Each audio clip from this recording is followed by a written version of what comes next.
An autobiography. Jawaharlal Nehru was born on 14 November 1889 at Allahabad and educated in England at Harrow and Cambridge in 1912.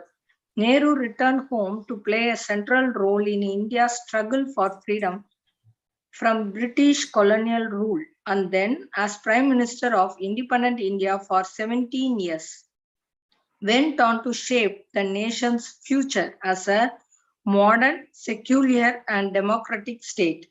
He died in office on 27th May 1964.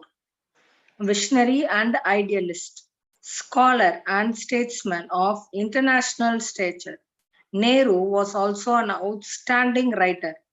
His three most renowned books, an autobiography, Glimpses of World History, and The Discovery of India, have acquired the status of classics and are all published by Penguin. This is dedication to Kamala, who is no more.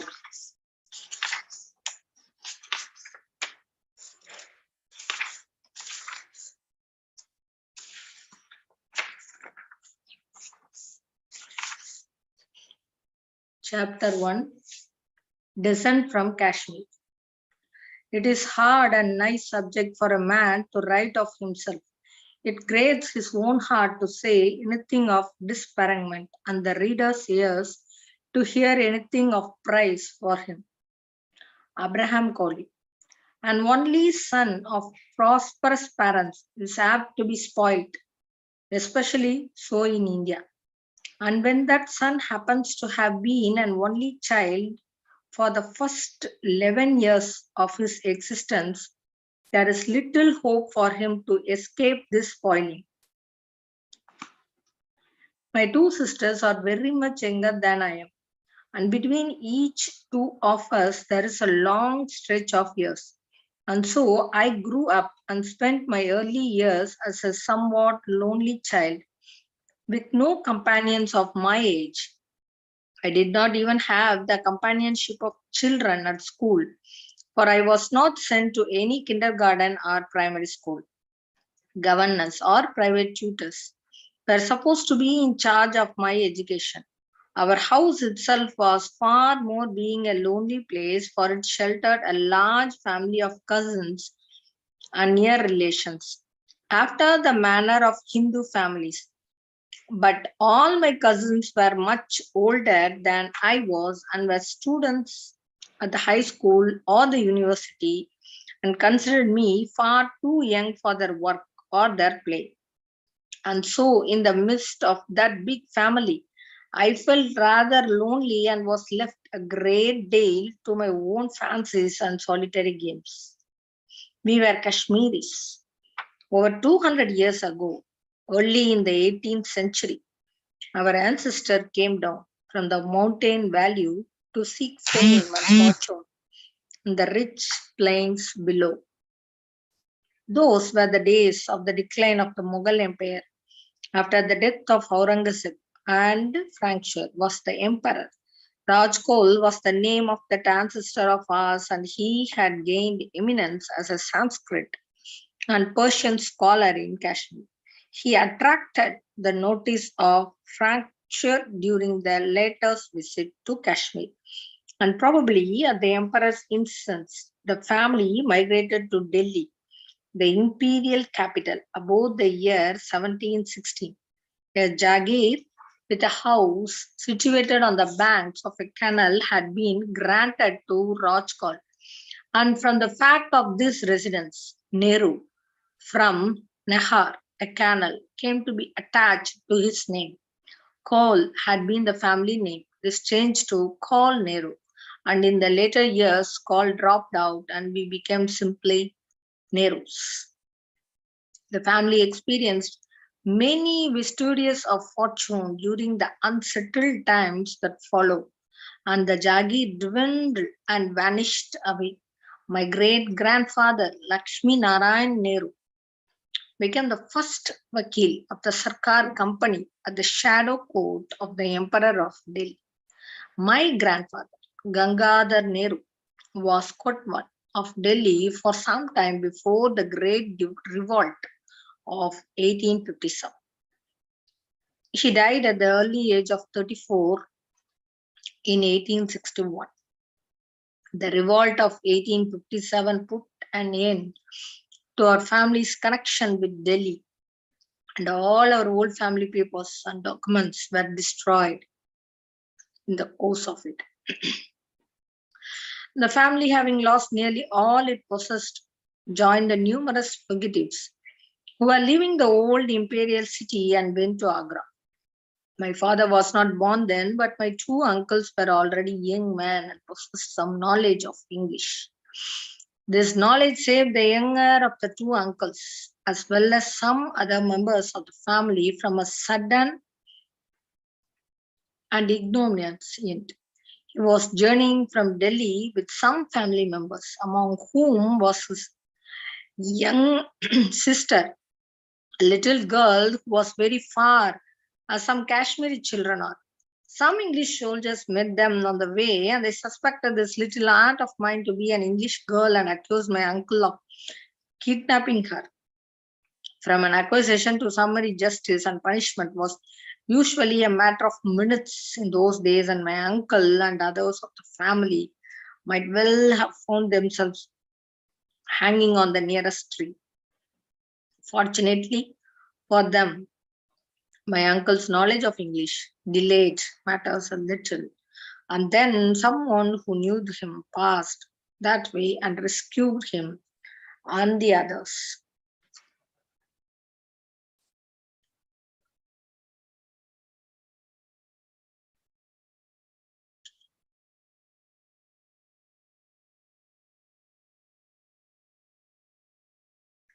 For some years, the family lived in Agra, and it was in Agra on the 6th of May 1861 that my father was born.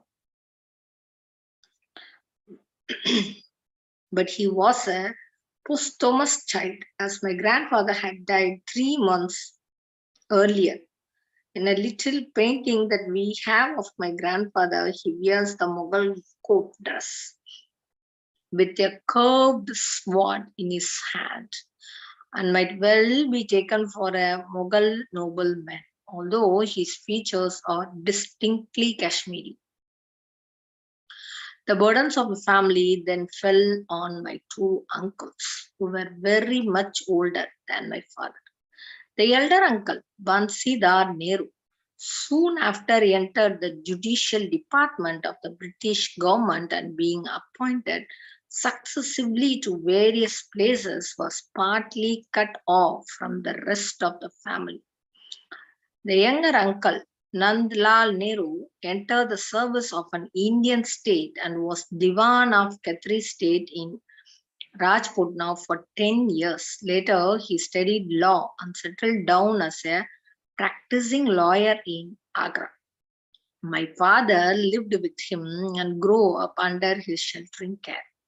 The two were greatly attached to each other, and their relations with each other was a strange mixture of the brotherly and the paternal and filial. My father, being the last comer, was, of course, my grandmother's favorite son, and she was an old lady with a tremendous will of her own, who was not accustomed to be ignored. It is now only half a century since her death, but she is still remembered amongst old Kashmiri ladies as a most dominating old woman and a quiet terror if her will was floated. My uncle attached himself to the newly established High Court, and when this court moved to Allahabad from Agra, the family moved with it. Since then, Allahabad has been a home, and it was there many years later that I was born. My uncle gradually developed an extensive practice and became one of the leaders of the High Court bar. Meanwhile, my father was going through school and college in Kanpur and Allahabad. His early education was confined entirely to Persian and Arabic, and he only began learning English in his early teens. But at that age, he was considered to be a good Persian scholar and knew some Arabic also, and because of this knowledge was treated with respect by much older people. But in spite of this early periodicity, his school and college career was chiefly notable for his numerous pranks and escapades. He was very far from being a model pupil and took more interest in games and novel adventures than in study. He was looked upon as one of the leaders of the rowdy element in the college. He was attracted to Western dress and other Western ways at a time when it was uncommon for Indians to take to them except in big cities like Calcutta and Bombay. Though Though he was a little wild in his behavior, his English professors were fond of him and often got him out of a scrap. They liked his spirit, and he was intelligent and with an occasional spurt. He managed to do fairly well even in class.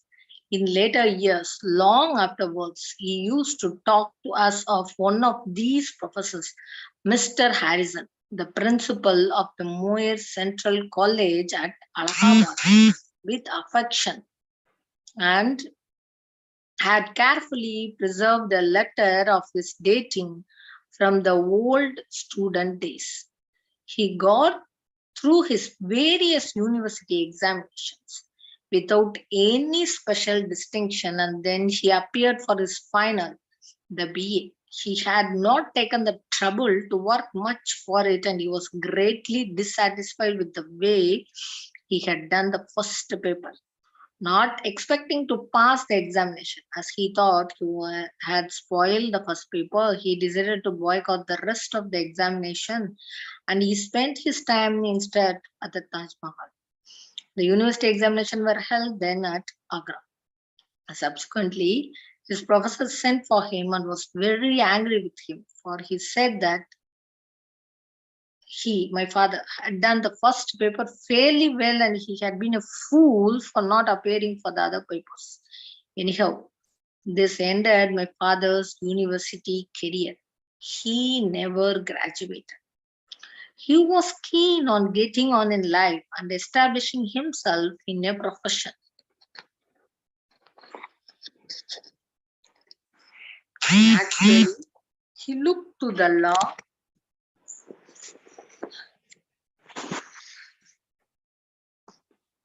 Naturally, he looked to the law as that was the only profession then in India which offered any opening for talent and prizes for the successful. He also had his brother's example before him. He appeared for the High Court Appeals examination, not only passed it, but topped the list and got a gold medal for it.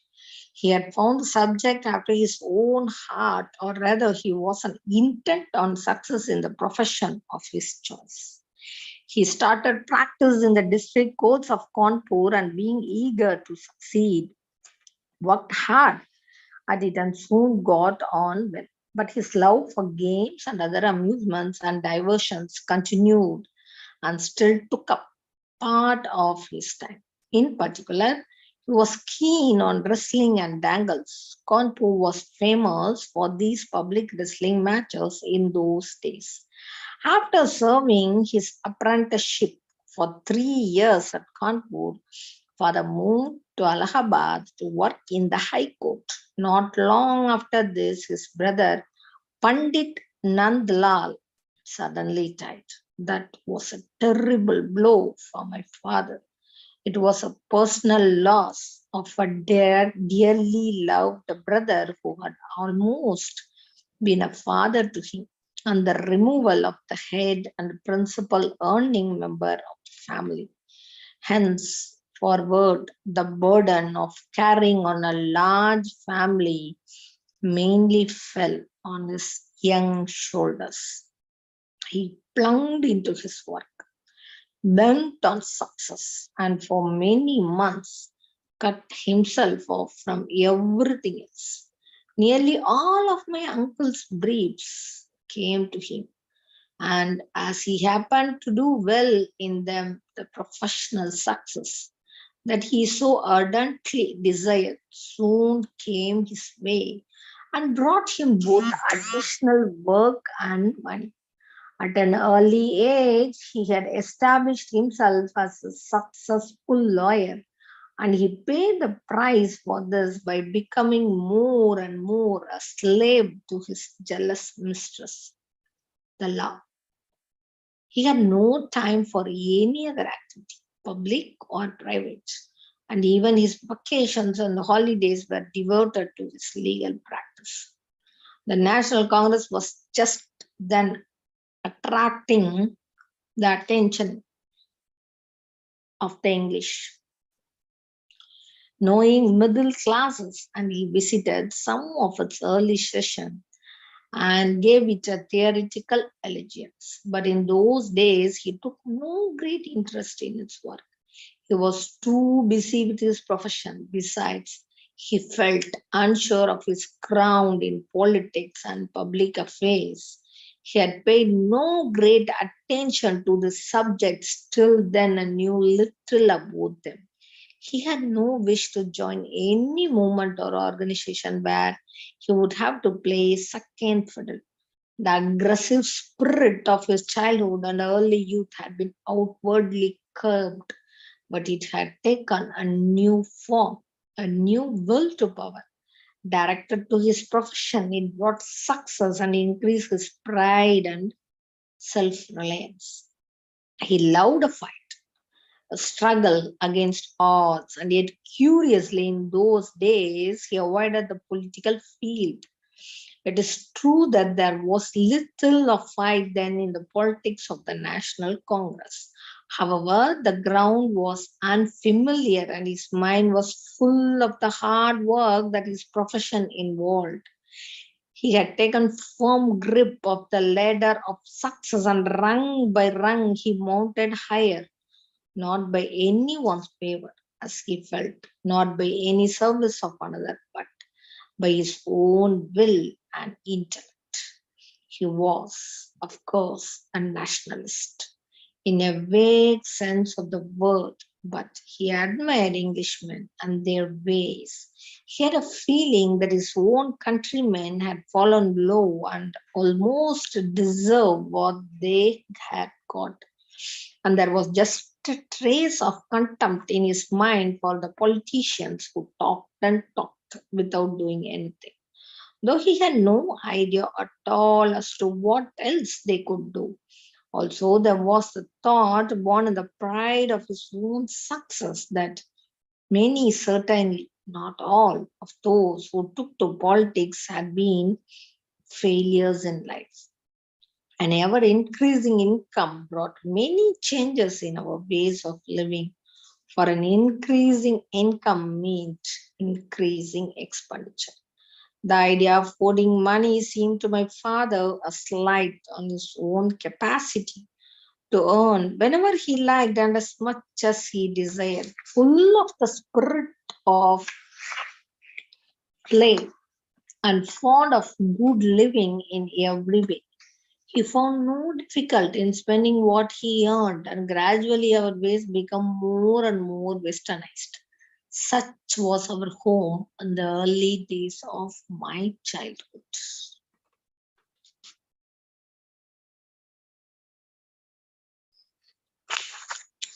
Childhood. Chapter 2, Childhood. My childhood was thus a sheltered and uneventful one. I listened to the grown up talk of my cousins without always understanding all of it. Often this talk related to the overbearing character and insulting manners of the English people as well as Eurasians towards Indians and manners of the English, and how it was the duty of every Indian to stand up to this and not to tolerate it. Instances of conflicts between the rulers and the ruled were common and were fully discussed. It was a notorious fact that whenever an Englishman killed an Indian, he was acquitted by a jury of his own countrymen. In railway trains, compartments were reserved for Europeans, and however crowded the train might be. And they used to be terribly crowded. No Indians was allowed to travel in them, even though they were empty. Even an unreserved compartment would be taken possession by an Englishman, and he would not allow any Indian to enter it. Benches and chairs were also reserved for Europeans in public parks and other places. I was filled with resentment against the alien rulers of my country who misbehaved in this manner. And whenever an Indian hit back, I was glad. Not infrequently, one of my cousin or one of their friends become personally involved in these individual encounters, and then, of course, we all got very excited.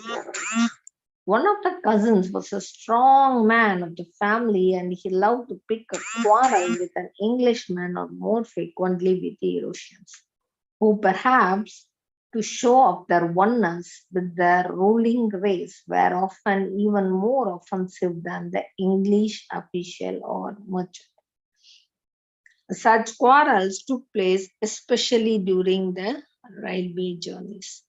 Much as I began to reason the presence and behavior of the alien rulers, I had no feeling whatever, so far as I can remember, against individual Englishmen.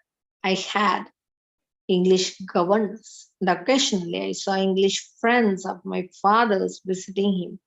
In my heart, I rather admired the English. In the evenings, usually many friends came to visit father, and he would relax after the tension of the day, and the house resounded with his tremendous laughter. His laugh became famous in Allahabad. Sometimes I would peep at him and his friends from behind a curtain trying to make out what these great big people said to each other. If I was caught in the act, I could be dragged out and rather frightened, made to sit for a while on father's knee. Once I saw him drinking claret or some other red wine, whiskey I knew.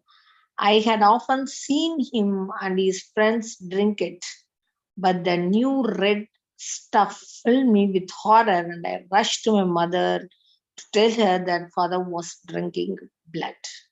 I admired father tremendously. He seemed to me the embodiment of strength and courage and cleverness. For above all the other men I saw, and I treasured the hope that when I grow up, I would be rather like him. But much as I admired him and loved him, I feared him also.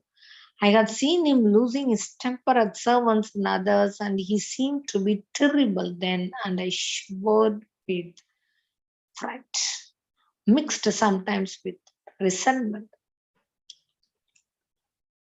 at the treatment of a servant. His temper was indeed an awful thing, and even in after years, I do not think I even came across anything to match it in its own life.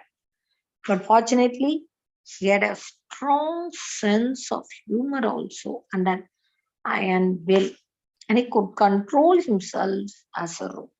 As he grew older, the powers of control grew, and it was very rare for him to indulge in anything like his old temper. One of my earliest recollection of this temper, for I was the victim of it. I must have been about 5 or 6 then. I noticed one day two fountain pens on his office table, and I looked at them with great I argued with myself that father could require both at the same time, and so I helped myself to one of them. Later, I found that a mighty search was being made for the lost pen, and I grew frightened at what I had done. But I did not confess. The pen was discovered, and my guilt proclaimed to the world. Father was very angry, and he gave me a tremendous thrashing, almost blind with pain and mortification at my disgrace. I rushed to mother, and for several days various creams and ointments were applied to my aching and quivering little body. I do not remember bearing any ill will towards my father because of this punishment. I think I must have felt that it was just punishment, though perhaps overdone. But though my admiration and affection for him remained strong as ever, fear formed a part of them. Not so with my mother. I had no fear of her, for I know that she would condemn everything I did. And because of her excessive and indiscriminating love for me, I tried to dominate over her little. I saw much more of her than I did of father, and she seemed nearer to me, and I would confine her in her when I would not dream of doing so to father. She was petty, short of stature, and soon I was almost as tall as she was and felt more of an equal with her.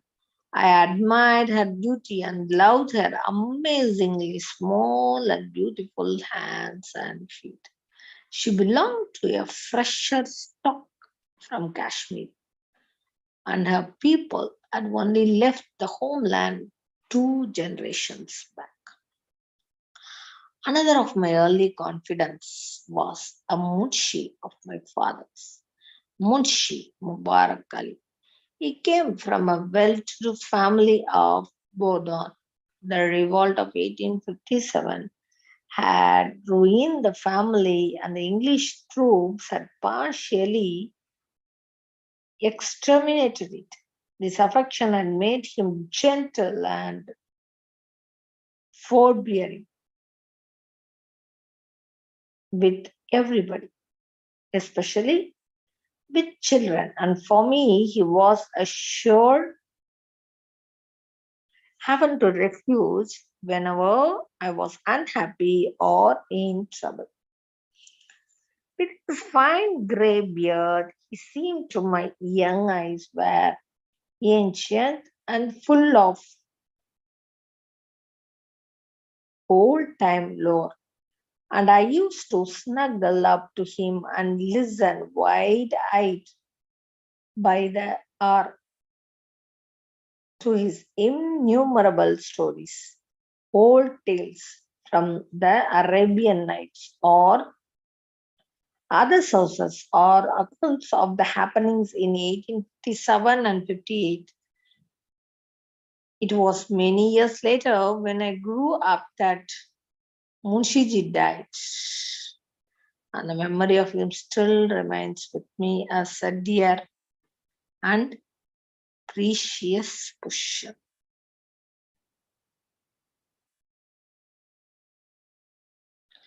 There were other stories also that I listened to, stories from the old Hindu mythology, from the epics of the Ramayana and the Mahabharata that my mother and aunt used to tell to us. My aunt, the widow of Pandit Nandlal, was learned in the old Indian books and had an inexhaustible supply of these tales, and my knowledge of Indian mythology and folklore became quite considerable.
intelligent and with an occasional spirit. He managed to do fairly well even in class.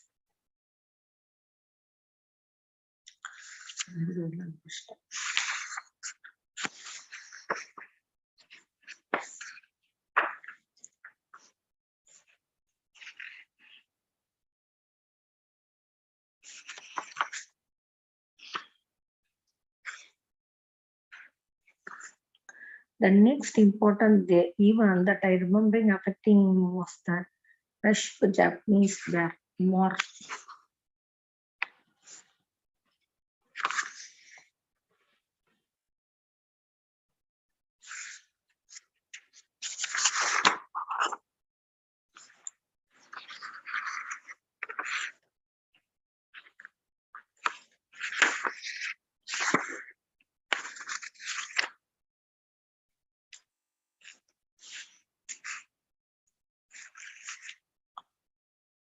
There were other stories also that I listened to, stories from the old Hindu mythology, from the epics, the Ramayana and the Mahabharata, that my mother and aunt used to tell us. My aunt, the widow of Pandit Nandlal, was learned in the old Indian books and had an inexhaustible supply of these tales, and my knowledge of Indian mythology and folklore became quite considerable. Of religion, I had very hazy notions. It seemed to be a woman's affair. Father and my older cousins treated the question humorously and refused to take it seriously. The women of the family indulged in various ceremonies and pujas from time to time, and I rather enjoyed them, though I tried to imitate to some extent the casual attitude of the grown up men of the family. Sometimes I accompanied my mother or aunt to the Ganges for a dip. Sometimes we visited temple in Allahabad itself or in Banaras or elsewhere, or went to see a sannyasi reputed to be very holy. But all this left little impression on my mind. Then there were the great festival days, the Holi, when all over the city there was a spirit of rivalry and we could squirt water at each other. The Diwali, the festival of lights, when all the houses were lit up with thousands of dim lights in earthen cups. The Janmashtami, to celebrate the birth in prison of Krishna at the midnight, the Dasara, the Ram Leela, when tabulaks the and procession reenacted the old story of Ramachandra and his conquest of Lanka, and vast crowds assembled to see them. All the children also went to see the Muharram procession with their silken alums and their sorrowful celebration of the tragic story of Hassan and Hussein in distant Arabia. And on the two ID days, Munshiji would dress up in his best attire and go to the big mosque for prayers, and I would go to his house and consume sweet vermicelli and other dainties. And then there were the smaller festivals of which there are many in the Hindu calendar: Raksha Bandhan, Bayaduj, etc. Amongst us and the other Kashmiris, there were also some special celebrations which were not observed by most of the other Hindus. Chief of this was the Naros, the New Year's Day. According to the Samvat calendar, this was also a special day for us, when all of us wore new clothes and the young people of the house got small sums of money as tips. But more than all this festival, I was interested in one annual event in which I played the central part: the celebration of the anniversary of my birth. This was a day of great excitement for me. Early in the morning, I was weighed in huge balance against some bagfuls of wheat and other articles which were then distributed to the poor. And then I arrayed myself in new clothes and received presents. And later in the day, there was a party. I felt the hero of the occasion. My chief grievance was that my birthday came so rarely. Indeed, I tried to start an agitation for more frequent birthdays. I did not realize then that a time would come when birthdays would become unpleasant reminders of advancing age. Sometimes the whole family journeyed to a distant town to attend a marriage, either of a cousin of mine or of some more distant relation or friend. Those were exciting journeys for us. Children, for all rules were relaxed during this marriage festivities. We had a free run of the place. Numerous families usually lived crowded together in the Shadi Kana, the marriage house where the party stayed, and there were many boys and girls and children on this occasion. I could not complain of loneliness, and we had our hearts full of play and mischiefs, with an occasional scolding from our elders. Indian marriages, both among the rich and the poor, have their full share of condemnation as wasteful and extravagant display. They deserve all this. Even apart from the waste, it is most painful to see the vulgar display which had no artistic or aesthetic value of any kind. Needless to say, there are exceptions.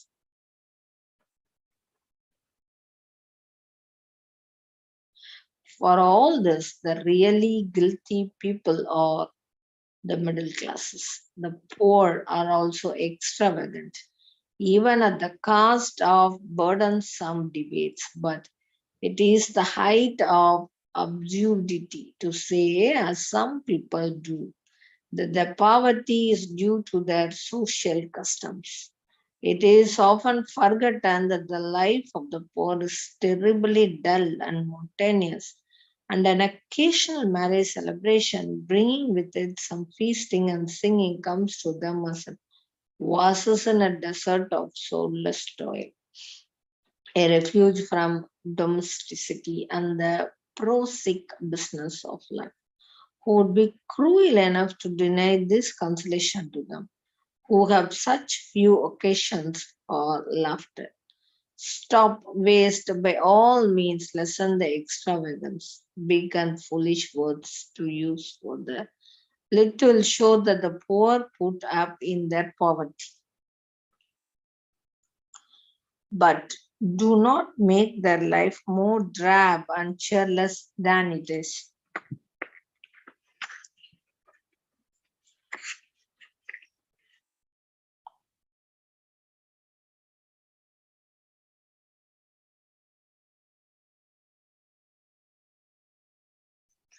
So also for the middle classes. Based on extravagance. Apart, these marriages are big social reunion where distant relations and old friends meet after long intervals. India is a big country and it is not easy for friends to meet and for many to meet together at the same time is still more difficult. Hence, the popularity of the marriage celebration, the only rival to them. And it has already excelled then in many ways, even as a social reunion is the political gathering, the various conferences, or the Congress. Kashmiris have had one advantage over many others in India, especially in the north.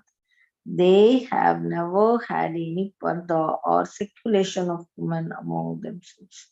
Finding this custom prevailing in the Indian plains when they came down, they adapted it, but only partly and in so far as their relations with others and non-Kashmiris were concerned. That was considered then in northern India, where most of the Kashmiris stayed, an inevitable sign of social status. But among themselves, they stuck to the free social life of men and women, and young Kashmiris had the free entry into any Kashmiri house. In Kashmiri feasts and ceremonies, men and women met together and sat together, though often the woman would sit in one bunch. Boys and girls used to meet on a more or less equal footing. They did not, of course, have the freedom of the modern West. So past my early years, sometimes as was inevitable in a large family, there were family squabbles. When these happened to assume unusual proportions, they reached my father's ears, and he was angry and seemed to think that all such happenings were due to the folly of woman. I did not understand what exactly had happened, but I saw that something was very wrong as people seemed to speak in a peculiarly disagreeable way or to avoid each other. I felt very unhappy. Father's intervention, when it took place, shook us all up. One little incident of those early days stands out in my memory. I must have been about 7 or 8 then. I used to go out every day for a ride accompanied by a savar from a Kalveri unit then stationed in Allahabad. One evening I had a fall and my pony, a pretty animal, partly Arab, returned home without me. Father was giving a tennis party. There was great consternation, and all the members of the party, headed by father, formed a procession in all kinds of vehicles and set out in search of me. They met me on the way, and I was treated as if I had performed some heroic deeds.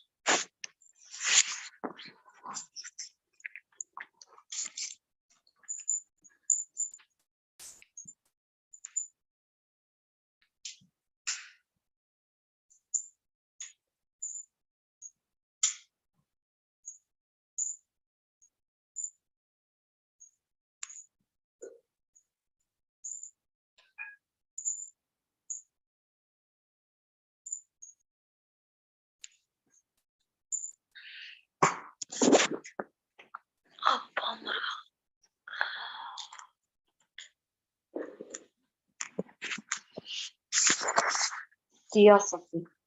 When I was 10 years old, we changed over to a new and much bigger house, which my father named Anand Bhavan. This house was a big garden and a swimming pool, and I was full excitement at the fresh discoveries I was continually making. Additional buildings were put up, and there was a great deal of digging and construction. And I loved to watch the laborers at work. There was a large swimming pool in the house, and soon I learned to swim and felt completely at home under the water. During the long and hot summer days, I would go for a dip at all odd hours, many times a day. In the evening, many friends of my father's came to the pool. It was a novelty, and the electric light that had been installed there and in the house was an innovation for Allahabad in those days. I enjoyed myself hugely during these bathing parties, and an unfailing joy was to frighten my pushing or pulling those who did not know how to swim. I remember particularly Dr. Tej Bahadur Sapro, who was then a junior at the Allahabad Bar. He knew no swimming and had no intention of learning it. He would sit on the first step in 15 inches of water, refusing absolutely to go forward even to the second step and shouting loudly if anyone tried to move him.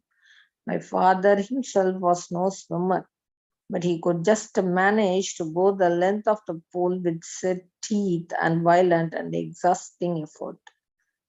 The Boer War was the going on, and this interested me, and all my sympathies were with the Boers. I began to read the newspaper to get news of a fight.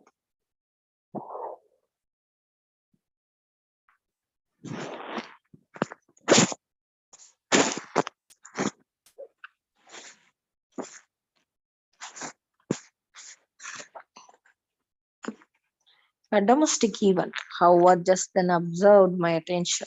This was the birth of a little sister.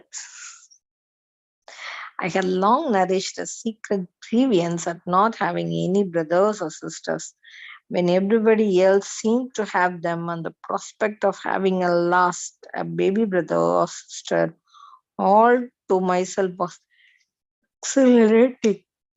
Father was dead in Europe. I remember waiting anxiously in the veranda for the event. One of the doctors came and told me of it and added, presumably as a joke, that I must be glad that it was not a boy who would have taken a share in my patrimony. I felt bitter and angry at the thought that anyone should imagine that I could harbor such a vile notion. Father's visit to Europe led to an internal storm in the Kashmiri Brahmin community in India. He refused to perform any prior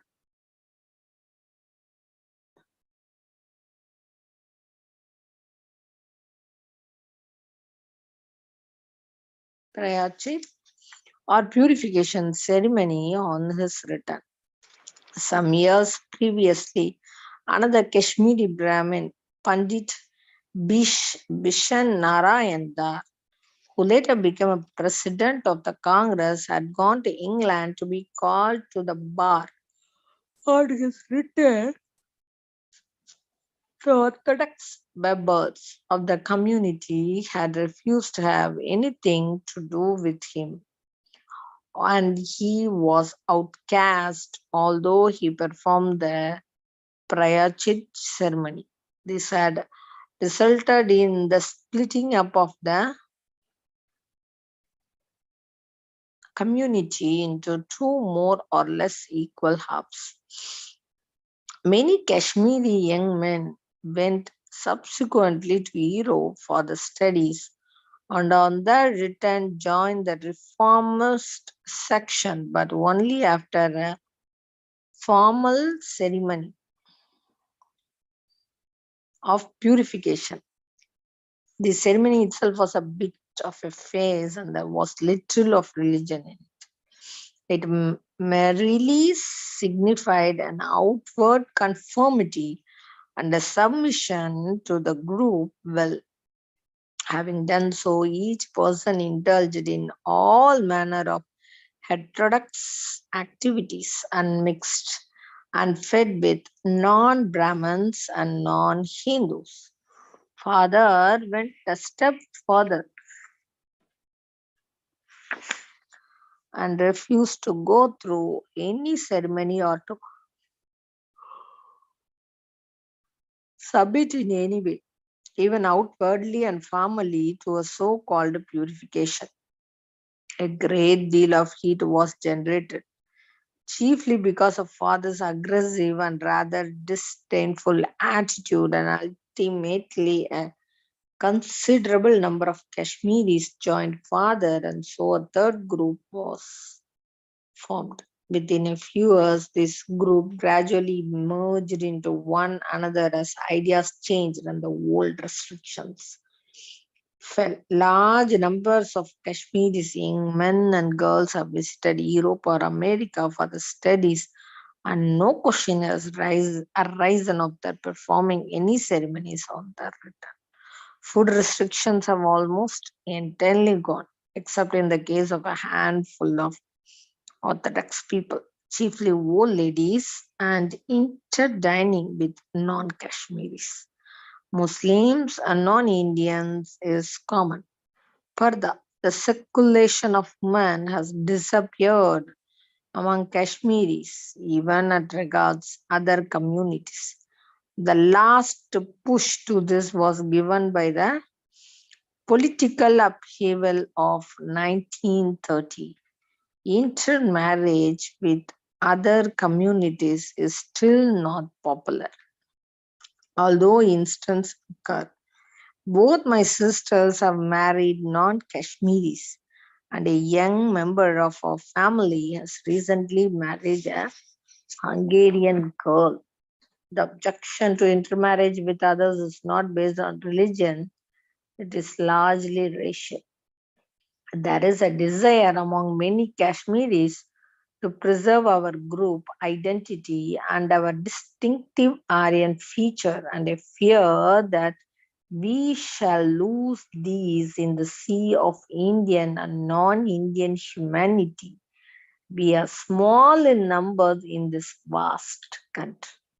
Probably the first Kashmiri Brahmin in modern times to visit Western countries was Mirza Mohan Lal, Kashmirian, about 100 years ago. He was a bright and handsome young man, a student of the Mission College at Delhi, and he was chosen to accompany a British mission to Kabul as Persian interpreter. Later, he traveled all over Central Asia and Persia, and wherever he went, he managed to take a new wife unto himself.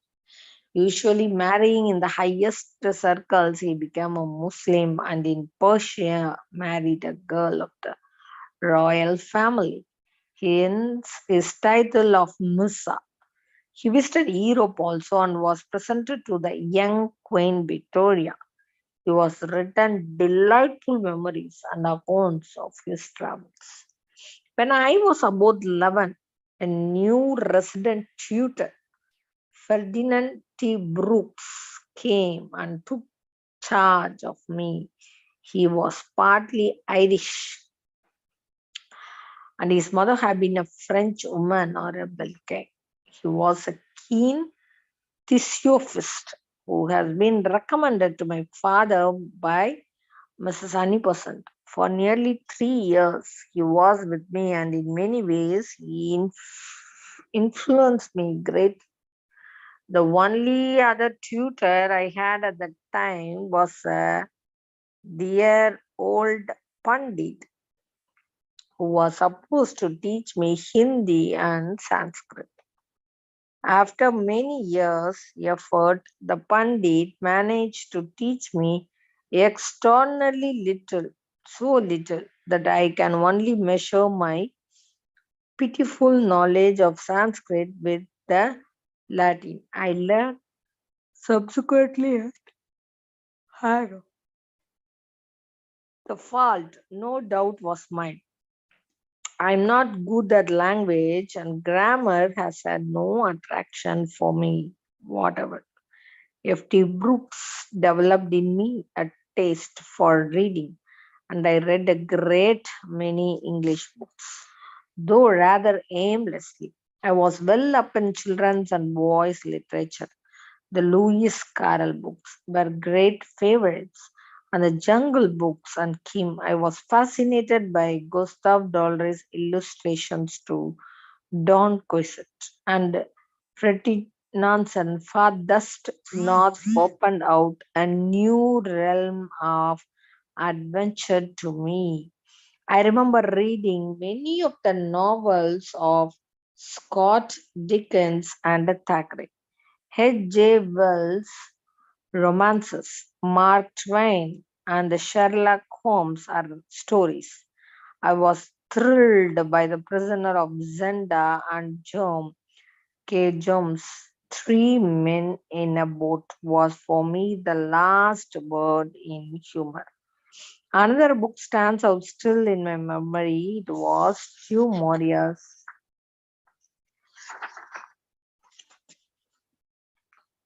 Tribe, Tribly, also Peter Ibeston. I also developed a liking for poetry, a liking which has to some extent endured and survived the many other changes to which I have been subject.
Brooks also initiated me into the mysteries of science.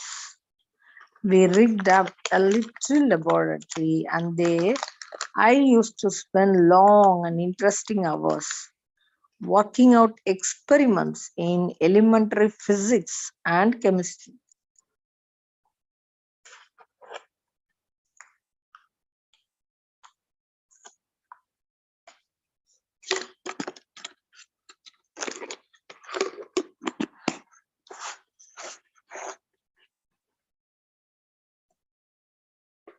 Apart from my studies, F.T. Brooks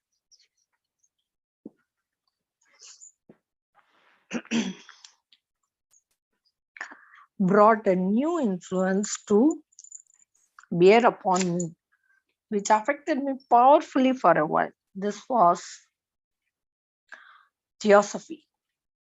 He used to have weekly meetings of theosophists in his room, and I attended them and gradually imbibed theosophical parasiology and ideas. There were there were metaphysical arguments and discussions about reincarnation and the astral and other supernatural bodies and auras and the doctrine of karma, and the reference not only to big books by Madame Blavatsky and other theosophists, but to the Hindu scriptures, the Buddhist Dhammapada, Pythagoreans, Apollonius of Tyana, and various philosophers and mystics. I did not understand much that I was said, but it all sounded very mysterious and fascinating, and I felt that here was the key to the secrets of the universe. For the first time, I began to think consciously and deliberately of religion and other worlds. The Hindu religion especially went up in my estimation, not the ritual or ceremonial part, but its great books, the Upanishads and the Bhagavad Gita. I did not understand them, of course, but they seemed very wonderful. I dreamed of astral bodies and imagined myself flying vast distance. This dream of flying up in the air has indeed been a frequent one throughout my life, and sometimes it has been vivid and realistic that the countryside seemed to lie underneath me in a vast panorama. I do not know how the modern interpreters of dreams, fruit, and others would interpret their dreams.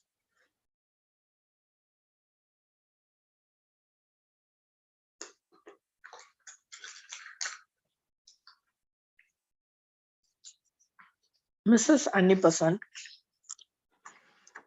visited Allahabad in those days and delivered several addresses on theosophical subject. I was deeply moved by her oratory and returned from her speeches dazed, and as in a dream, I decided to join the Theosophical Society, although I was only 13 then. When I went to ask father's permission, he laughingly gave it. He did not seem to attach importance to the subject either way. I was a little hurt by his lack of feeling. Great as he was in many ways in my eyes, I felt that he was lacking in spirituality. As a matter of fact, that he was an old theosophist, having joined the society in its early days when Madame Blavatsky was in India. Curiosity probably led him to do it more than religion, and he soon dropped out of it. But some of his friends who had joined with him preserved and rose high in the spiritual hierarchy of the society. So I became a member of the Theosophical Society at 13, and Mrs. Besant herself performed the ceremony of initiation, which consisted of good advice and instruction in some mysterious sign, probably a relic of Freemasonry. I was thrilled. I attended the theosophical conversation at Banaras and saw old colonial Olakat with his fine beard. It is difficult to realize what one looked like or felt like in one's boyhood 30 years ago, but I have a fairly strong impression that during these theosophical days of mine, I developed a flat and inspired look, which sometimes denotes pity and which is often to be seen among theosophist men and women. I was smug with a feeling of being one of the elect, and altogether I must have been a thoroughly undesirable and unpleasant companion for any boy or girl of my age.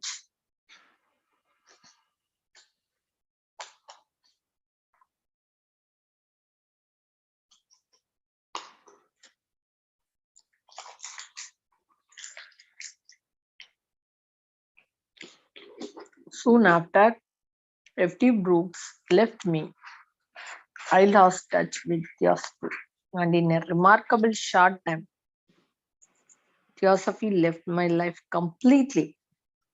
But I have no doubt that those years with F.T. Brooks left a deep impress upon me, and I feel that I owe a debt to him and to theosophy.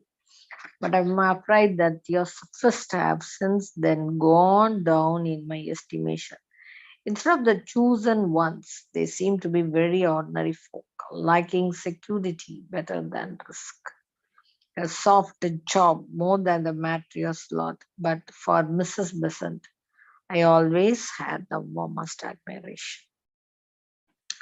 The next important event that I remember affecting me was the Russo-Japanese War.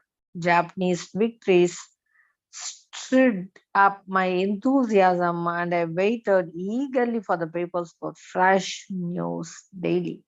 I invested in a large number of books on Japan and tried to read some of them. I felt rather lost in Japanese history, but I liked the nightly tales of old Japan and the pleasant prose of Ficted Horn.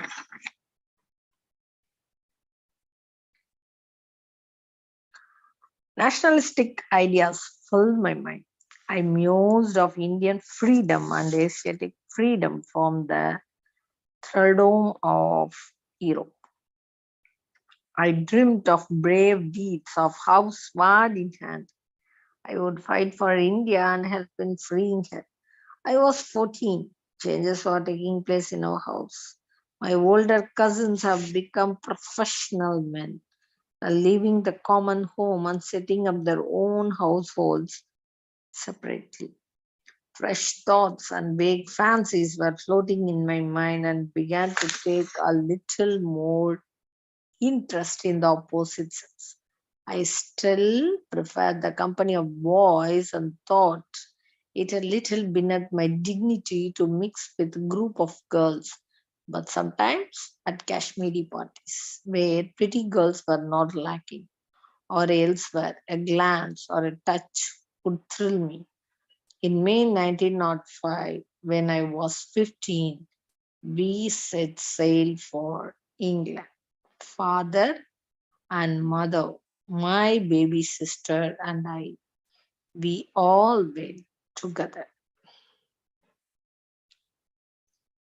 Harrow and Cambridge.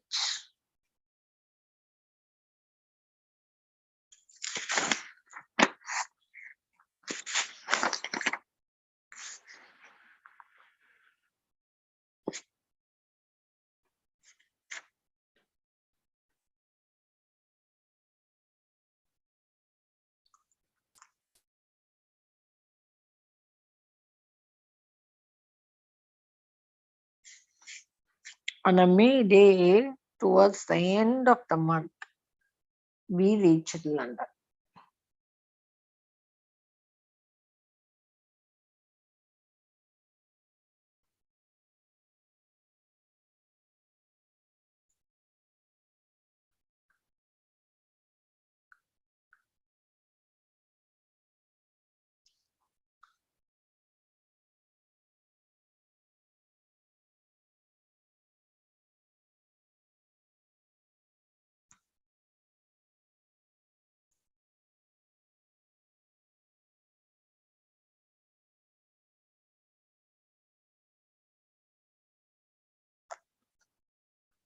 On a May day, towards the end of the month, we reached London. Reading in the train from Dover of the great Japanese sea victory at Tsushima, I was in high good humor.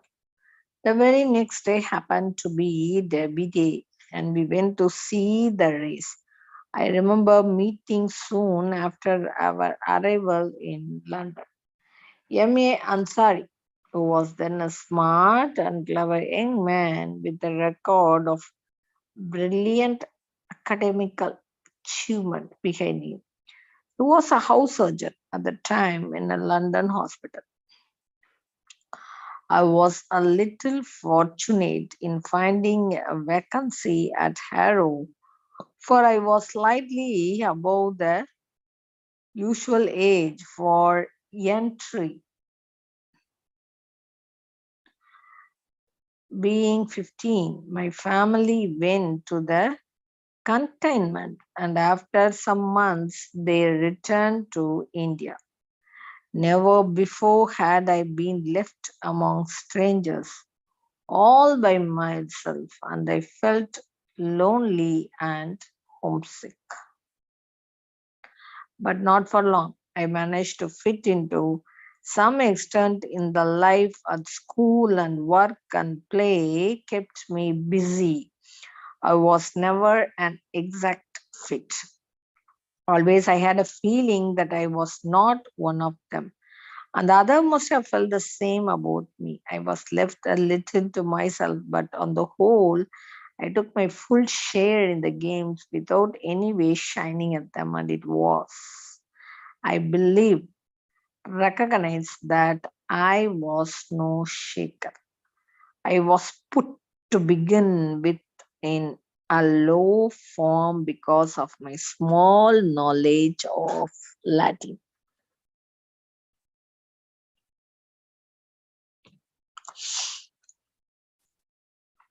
But I was pushed higher up soon in many subjects, probably, and especially in general knowledge.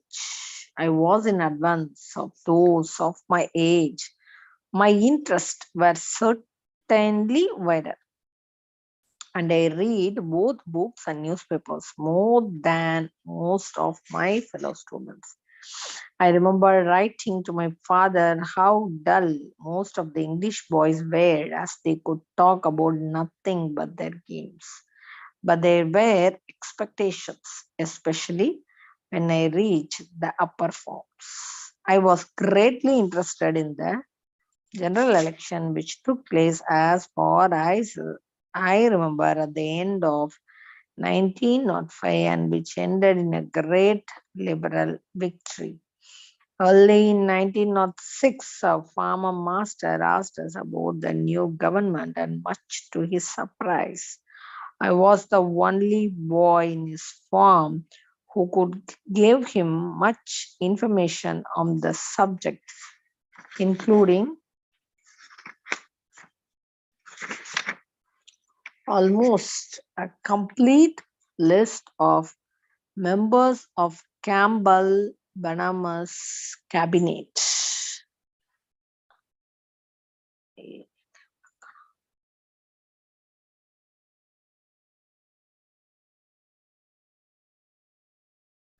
Apart from politics, another subject that fascinated me was the early growth of aviation. Those were the days of the Wright brothers and Santos Dumont.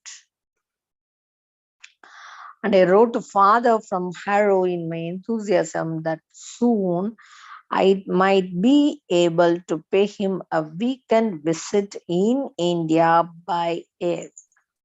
There were 4 or 5 Indian boys at Harrow in my time. I seldom came across those at other houses, but in our own house, the headmasters, we had one of the sons of Gaekwar of Baroda. He was much senior to me and was popular because of his cricket. He left soon after my arrival. Later came the eldest son of the Maharaja of Kapurthala, Pramjit Singh, now the Tikasab. He was a complete misfit and was unhappy and could not mix at all with the other boys, who often made fun of him and his ways. This irritated him greatly, and sometimes he used to tell them what he would do to them if they came to Kapurthala. Needless to say that this did not improve matters for him. He had previously spent some time in France and could speak French fluently. But oddly enough, such were the methods of teaching foreign languages in English public school that this hardly helped him in the French classes.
A curious incident took place once when, in the middle of the night, the housemaster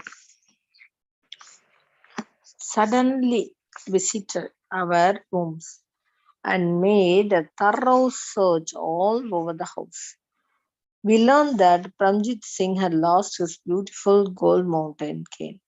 The search was not successful. 2 or 3 days later, the Eton and Horror match took place at Lord's, and immediately afterwards, the cane was discovered in the owner's room. Evidently, someone had used it at Lord's and then returned it.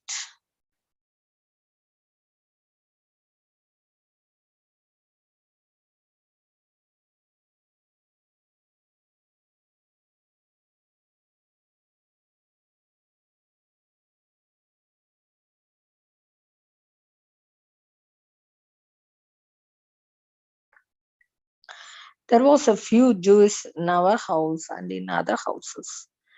They got on fairly well, but there was always a background of anti Semitic feeling. They were the damned Jews, and soon, almost unconsciously, I began to think that it was the proper thing to have this feeling. I never really felt anti Semitic in the least, and in later years, I had many good friends among the Jews. I got used to Harrow and liked the place, and yet somehow I began to feel that I was outgrowing it. The university attracted me right through the years 1906 and 1907.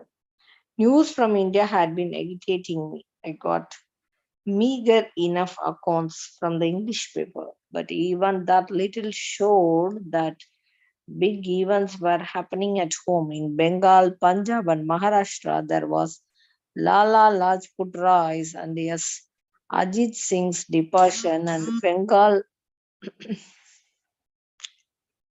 seemed to be in an uproar, and Tilak's name was often flashed from Pune, and there was Swadeshi and boycott. All this stirred me tremendously, but there was not a soul in horror to whom I could talk about it. During the holidays, I met some of my cousins or other Indian friends and then had a chance of revealing my mind. A prize I got for good work at school was one of G.M. Trevelyan's Garibaldi books. This fascinated me, and soon I obtained the other two volumes of the series and studied the whole Garibaldi story in them carefully. Visions of similar deeds in India came before me of a gallant fight for freedom, and in my mind, India and Italy got strangely mixed together. Harrow seemed a rather small and restricted place for these ideas and wanted to go to the wider sphere of the university. So I induced father to agree to this and left Harrow after only 2 years stay, which was much less than the usual period. I was leaving Harrow because I wanted to do so myself, and yet I well remember that when the time came to part, I felt unhappy and tears came to my eyes. I had grown rather fond of the place, and my departure for good put an end to one period in my life, and yet I wonder how far I was really sorry at leaving Harrow. Was it not a partly feeling that I ought to be unhappy because Harrow tradition and song demanded it? I was susceptible to this tradition, for I had deliberately non resisted them so as to be in harmony with the place.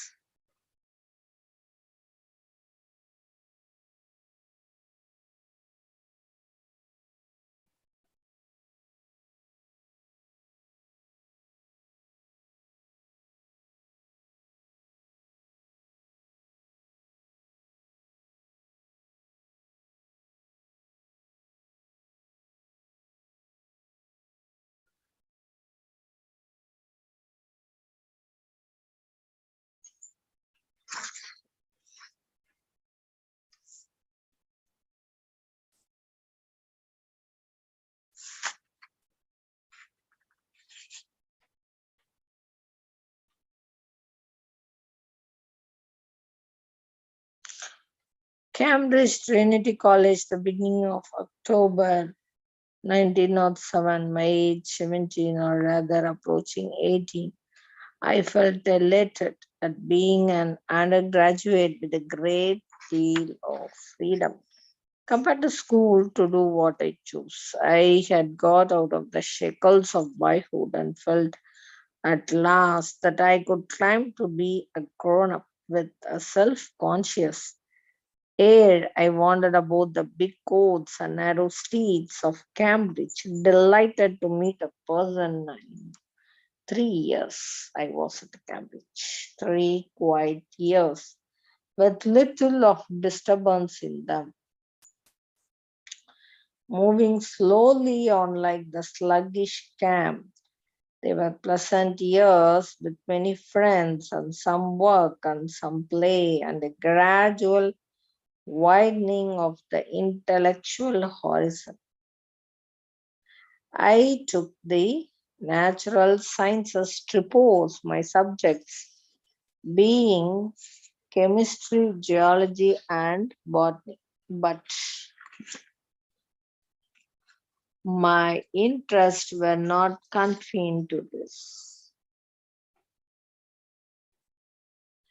Many of the people I met at Cambridge or during the vacation in London or elsewhere talked plainly about books and literature and history and politics and economics.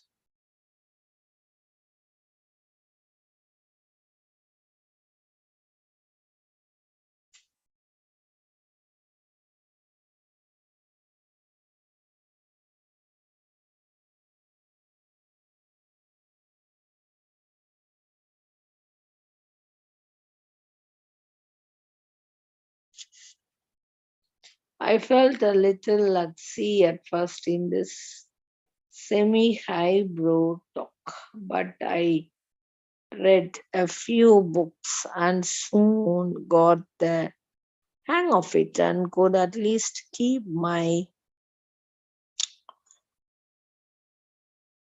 end up and not betray too great an ignorance on any of the usual subjects. So we discussed. mm, He was all the rage in Cambridge then. And Bernard Shaw's preface and the latest book of Laws Dickens, we consider ourselves very sophisticated and talk of sex and morality in a superior way, referring casually to even Block, Havelock, Ellis, Craftfit Being, or Otto Winnegar. We felt that we knew about as much of the theory of the subject as anyone who was not a specialist needs know.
As a matter of fact, my general attitude to life at the time was a vague kind of cynicism, partly natural to youth, partly the influence of Oscar Wilde and Walter Pater. It's easy and gratifying to give a long Greek name to the desire for a soft life and pleasant experience. But there was something more in it than that. For I was not particularly attracted to a soft life, not having the religious temper and disliking the repressions of religion. It was natural for me to seek some other standard. I was superficial and did not go deep down into anything. And so the aesthetic side of life appealed to me, and the idea of going through life worthily not indulging it in the vulgar way, but still making the most of it and living a full and many sided life attracted me. I enjoyed life and I refused to see why I should consider it a thing of sin. At the same time, risk and adventure fascinated me. I was always like my father, a bit of gambler. At first with money and then for higher stakes and with the bigger issues of life. Indian politics in 1907, 1908 were in a state of upheaval, and I wanted to play a brave part in them. And was not likely to lead to a soft life.